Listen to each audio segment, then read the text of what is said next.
Estimados estudiantes, reciban un cordial saludo. Les habla el docente Diego Vargas de la Unidad de Emprendimiento y Liderazgo de la CUN. Vamos a dar inicio al tema de técnicas de recolección de datos que hace parte de la materia de opción de grado 2.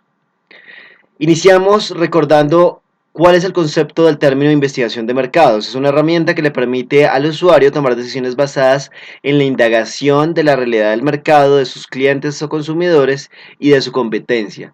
Es decir, la posibilidad que tenemos de investigar ciertos datos para poder tomar las decisiones de nuestro emprendimiento basados en lo que está sucediendo en el mercado. Tenemos, como siempre en todos los videos, un mapa conceptual donde se abordan los diferentes temas que convergen en esta unidad.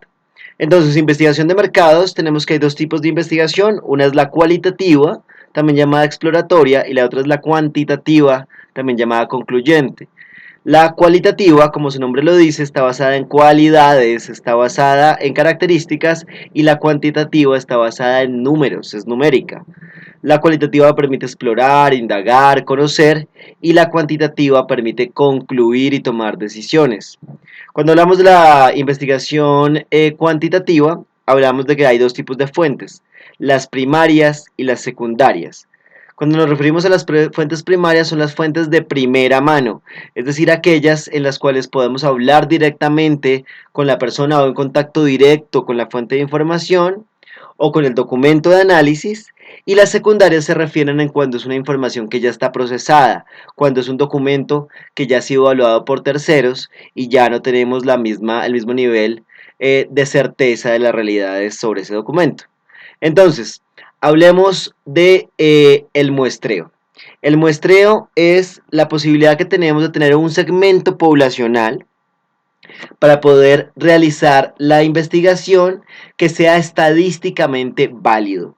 Es decir, aquí es donde entra la estadística, que según, digamos, la estadística nos permite conocer que el muestreo es válido, es un segmento poblacional sobre el cual yo aplico una herramienta de investigación para que sea estadísticamente válido. Listo, el muestreo se divide en probabilístico y no probabilístico. Cuando hablamos de que el muestreo es probabilístico, nos referimos a que todas las personas que pertenecen al segmento del mercado tienen la misma probabilidad de ser encuestadas. Además, hablamos de que la selección debe ser aleatoria.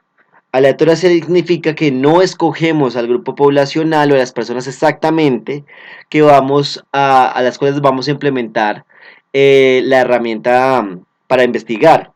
Es decir, que se debe garantizar que la recolección de los datos debe hacerse sin ningún tipo de sesgo por parte del investigador. Si el investigador no está eligiendo a qué persona va a entrevistar o a qué persona va a implementar la encuesta, sino que el encuestador simplemente estadísticamente se da cuenta de que sea válido el segmento y aplica sin ponerse a ahondar en quiénes son ni nada de estos temas por el estilo. Por otra parte, tenemos la investigación no probabilística. En este sentido tenemos dos tipos de investigación. Tenemos la investigación por conveniencia y el muestreo por cuotas. Cuando nos referimos a la investigación no probabilística por conveniencia, nos referimos a que se investiga seleccionando el investigador, seleccionando el grupo poblacional o el grupo al cual le va a implementar la herramienta porque tiene mayor acceso a él.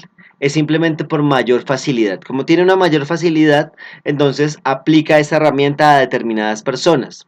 Recordemos que en la investigación cuantitativa, cuando hablamos de muestreo no probabilístico, nos referimos a que el investigador sí puede, cuando es no probabilístico, sí puede seleccionar a quienes les hace o le implementa las encuestas, el focus group, diferentes herramientas de investigación.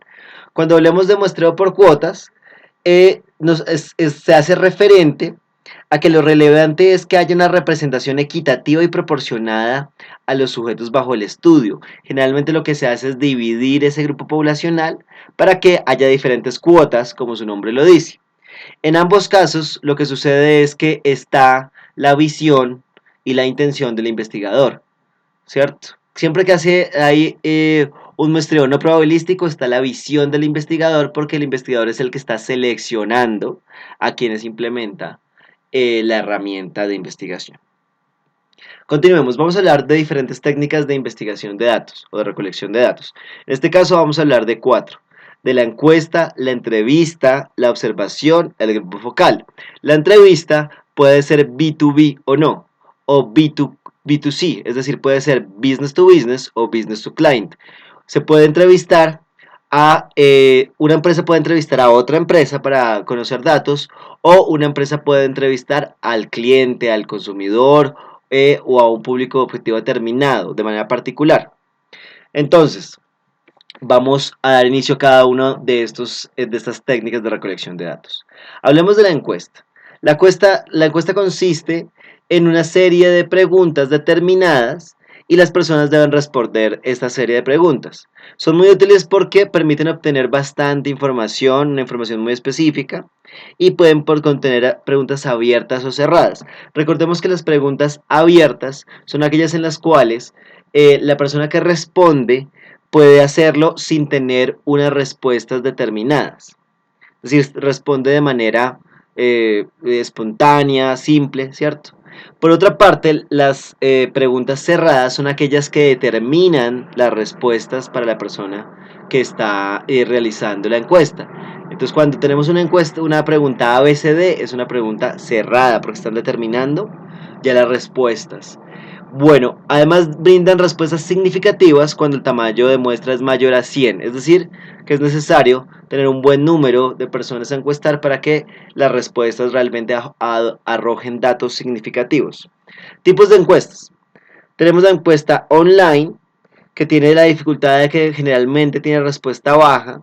Tenemos la encuesta telefónica, en la cual debe ser muy corta para que la persona que está al otro lado de la línea no se aburra con la misma.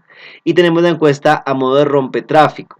Rompetráfico se refiere a cuando los encuestadores se paran en lugares donde hay muchas personas, como en la entrada de un centro comercial, como en la entrada de un conjunto residencial, y empiezan a desarrollar este tipo de entrevistas. Las desventajas es que, por ejemplo, como es una respuesta es una encuesta face to face, es decir, cara a cara, a veces en algunos temas, digamos, las personas no estarán tan dispuestas a responder de manera sincera. Si son temas sensibles, si son temas embarazosos, puede que este tema no, digamos, no tengan una respuesta honesta porque tienen al frente el encuestador.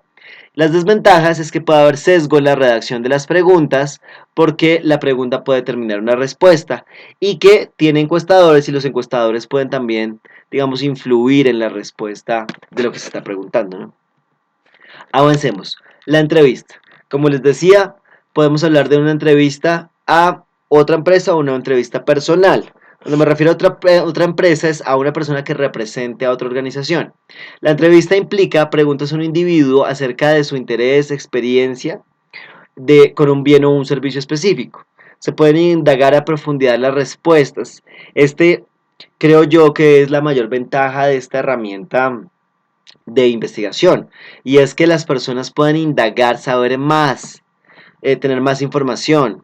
La entrevista permite tener respuestas más profundas, más concienzudas, respuestas que realmente son tosudas y robustas para lo que necesita el objetivo de la investigación. Eh, las ventajas es que las preguntas son abiertas y las respuestas son elaboradas. Las desventajas es que puede llegar a ser muy costoso, y además la persona que responde puede ser vulnerable a la opinión del entrevistador. Es decir, puede cambiar sus respuestas por el tono o la manera en la cual el entrevistador le hace las preguntas. Continuemos. Observación. Se basa en mirar con detenimiento la manera en la que interactúan las personas con su entorno y con los productos o los productos o servicios que le interesan para la investigación de mercado. Brindan nociones sobre cómo los clientes toman decisiones y qué están buscando los clientes. Las ventajas es que es fácil, es económico, es natural, digamos, es un tema simplemente de sacar una cierta información, pero no se está interrumpiendo ningún proceso natural del cliente o cuando el cliente está comprando. En ese sentido arroja una información bastante buena, es muy económico y es una de las herramientas que más sirve, sobre todo al inicio de una investigación de mercado. Continuamos, Focus Group. El Focus Group involucra una reunión de 8 a 12 personas dirigidas por un moderador entrenado para discutir sus preferencias sobre el consumo y sobre sus experiencias en general sobre un producto o un servicio.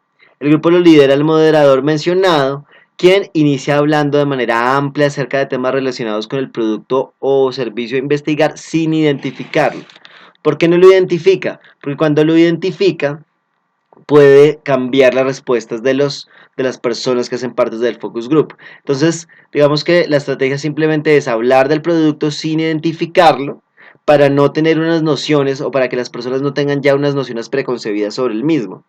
Las ventajas es que se investigan categorías de productos, las preguntas son abiertas, las respuestas son profundas, es una discusión más general con un grupo de personas.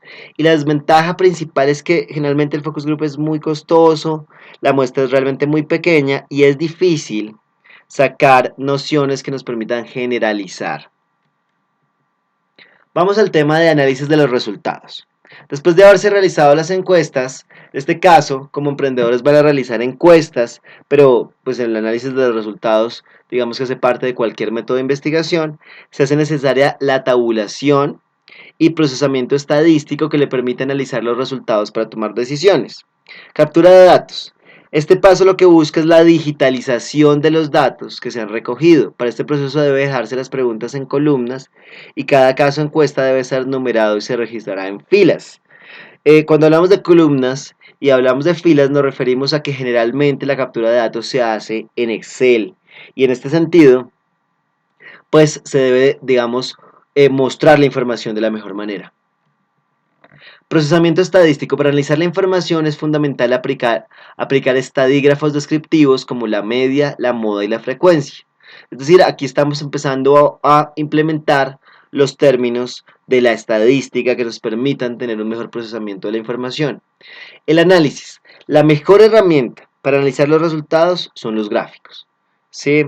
De hecho, en esta unidad, como estudiantes, ustedes van a desarrollar los gráficos de la investigación que ya iniciaron con sus respectivos emprendimientos.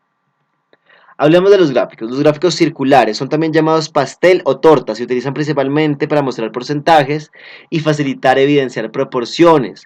Solo deben usarse cuando la suma de las partes sea 100, o sea, igual a 100. Si por alguna razón los datos no suman estas cifras, el sistema automáticamente lo calculará y lo graficará. Gráficos en barras o columnas comparativas. Estos gráficos se utilizan para comparar dos o más datos que se relacionan pero que pertenecen a categorías diferentes, como lo vemos en la imagen. Gráficos de líneas. Este tipo de gráficos se usan para buscar mostrar una tendencia. Es el tipo de gráfico que generalmente se usa para ver a largo tiempo cómo se está evidenciando una problemática o un elemento a investigar. Es el tipo de gráficos que generalmente se usa cuando se hace investigación sobre la popularidad de los mandatarios del sector público, gobernadores, alcaldes, el presidente. Entonces se compara qué ha pasado con un año y con otro año a largo plazo y si los puntos coinciden o no coinciden o si son más bajos o más altos en determinado mes, refiriéndose a la popularidad del mandatario de turno. En este sentido, podemos ver a largo plazo las tendencias. Sugerencias generales a la hora de graficar. Primero, los gráficos no deben tener fondo negro, porque eso hace que se haga muy pesada la estructura, la lectura de los mismos y la estructura no sea la más adecuada. Entonces, segundo, se presenta información en términos porcentuales, siempre estamos hablando de porcentajes de temas cuantitativos. Tercero, ordena las respuestas de la más importante a la menos importante, es decir, siempre hay que darle una secuencia al lector que le permita claridad. Cuarto, las gráficas deben tener un título. Sí, eso puede sonar lógico, pero pasa mucho que no le ponen un título. Y el título es muy importante porque ayuda a clarificar y facilitar el análisis y la lectura para la persona que está interesada en los datos. Quinto, los datos se presentan en números para facilitar la lectura, en números, porcentajes, como lo hemos mencionado. Y sexto, todos los análisis deben tener conclusiones y recomendaciones.